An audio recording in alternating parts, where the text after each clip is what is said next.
വലിയങ്ങാടി സംബന്ധിച്ചിടത്തോളം നോക്കുകയാണെങ്കിൽ മോനെ ഇപ്പോൾ ഈ മേഖലയിൽ വലിയങ്ങാടി കച്ചവടം വളരെ കുറവാണ്.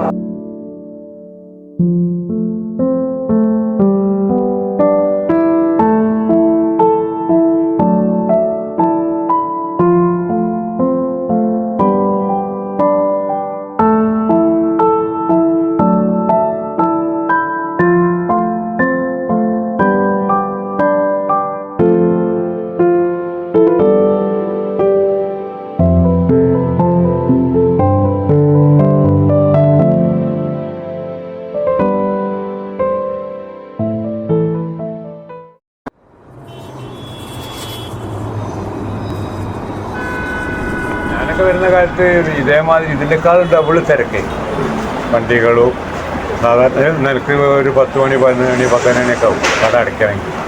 പിന്നെ ബിസിനസ് പകുതിയല്ല ഒരു 60% മേലെ ബിസിനസ് കുറഞ്ഞു.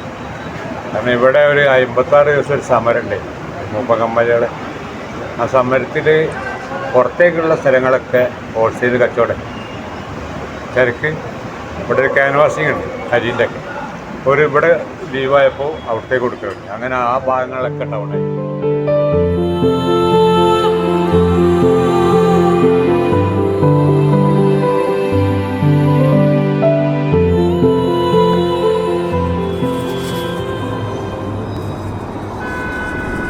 என் பேர் ராஜவள்ளி. நான் இங்கே வந்து 40 வருஷம் ஆகி. நான் வந்து ഇവിടെ വെള്ളിയാങ്കട്ടിയതാണ് പണിയെടുക്കുന്നത്. വേറെ എവിടെയും പോകില്ല. നമ്മൾ വേണമെന്ന ആവശ്യമുള്ള നാട്ടിൽ പരിപാടി എന്താ പോവും.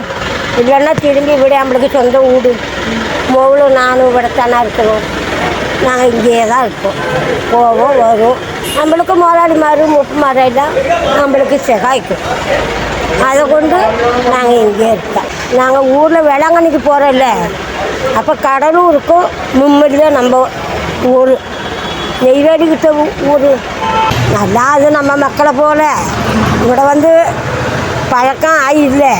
அப்போ இதை பார்த்தா நான் வந்து தமாஷுக்கு சிரிக்குங்க விளாடுங்க எல்லாம் செய்யுங்க. நம்ம வயசானவ நம்ம அதெல்லாம் போய் தப்பாக எடுத்துக்கக்கூடாது இல்லை. நம்ம மக்களை போல் நம்மளுக்கு செய்யுங்க. ஏதோ சாயா இல்லை சாயா வேணும்னா வந்தாலே நம்மளுக்கு சாயா வாங்கி கொடுக்குங்க. அதில் எந்த தப்பும் இல்லை. இந்த பேச நான்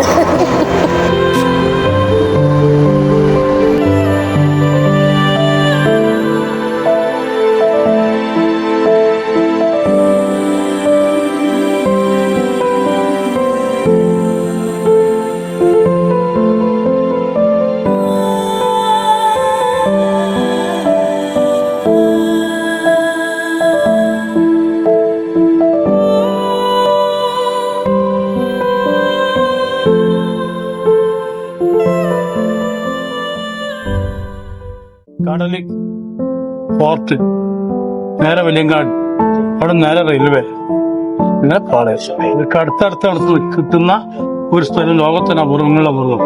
ആദ്യം ചൈനക്കാരിവിടെ വെളിയങ്കാടിൽ ഒരു കച്ചവടക്കാരായി ഉണ്ടായിരുന്നു. ഖലീഫ മസ്ജിദ് ഉണ്ടെങ്കിൽ ഖലീഫ മസ്ജിദ് ഇവിടെ നേരെ നോക്കിയാൽ മസ്ജിദാണ് പള്ളി. ആ പള്ളി അവിടെ അന്ന് ചൈനക്കാരെ കച്ചവടമായിരുന്നു. ആ കച്ചവടക്കാരെ പോർച്ചുഗീസുകാർ വന്നിട്ട് ഒടിച്ചു ഓടിച്ചിട്ടാവും. അവരോട് വളരെ ലളിതമായ തുച്ഛ പൈസക്ക് കച്ചവടം ചെയ്യുന്നത് കൊണ്ട് അവർക്ക് അവരുടെ മേൽക്കോയ്മ നഷ്ടപ്പെട്ടു ഒന്നിന് അടിച്ചു കൊടുത്തതാണ്. ശേഷമാണ് അവരിവിടെ. അതിന് മുമ്പ് പോർച്ചുഗീസുകാർ വരുന്നതിന് മുമ്പ് ഈ കോഴിക്കോട് ചൈനക്കാരുണ്ടായിരുന്നു.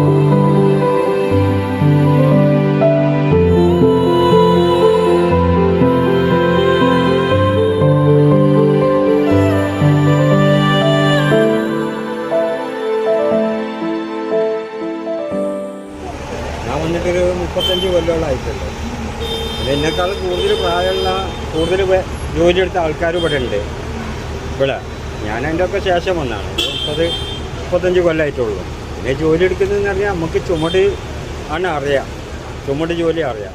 ആ ചുമടിൽ ഭാഗമായി മുമ്പ് കാലങ്ങളിൽ കോഴിക്കോടങ്ങാടി തന്നെ വരുന്ന സാധനം നമുക്ക് കിട്ടണമെങ്കിൽ എല്ലാ ഈ മേഖലയിൽ തന്നെ അല്ലോ പല എന്ത് കിട്ടണമെങ്കിൽ ഇവിടെ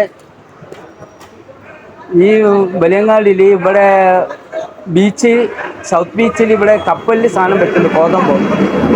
ഈ കോതമ്പ് ഇറക്കും. പിന്നെ എൻ്റെ പണി എന്ന് പറഞ്ഞാൽ മുമ്പ് കാലങ്ങളിൽ എനിക്ക് ട്രാളി വലിയാണ് എനിക്ക് ഇവിടെ ആദ്യം ഞാൻ തുടർന്നത്. ഇവിടെ വലിയങ്ങാടിലെ ട്രാളിപ്പണി എനിക്ക് അത് കഴിഞ്ഞതിൻ്റെ ശേഷം ഞാനിവിടെ വലിയങ്ങാടി ചുമട്ട് തൊഴിലാളിയായി ലോഡിങ് കയറ്റിറക്കണം ഇപ്പം ഞാനിവിടെ.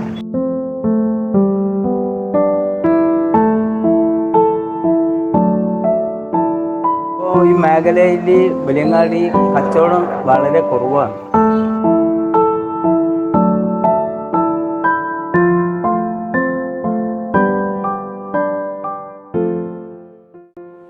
ഞാനിവിടെ 45 കൊല്ലം.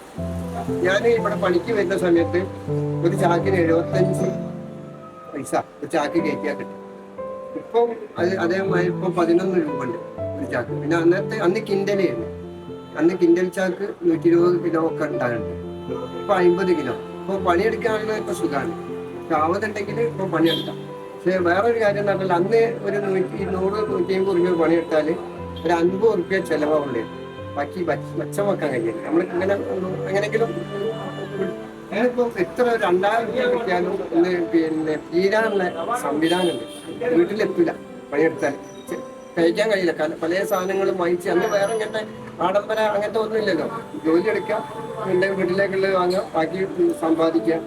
ഇന്നത്തെ ഇതിൽ ഇപ്പം ഒരു ദിവസം ഒരു പിന്നെ 2000 രൂപേൻ്റെ പണി ഉണ്ടെങ്കിലും പിന്നെ അത് വേഗം തീർന്നു പോകും.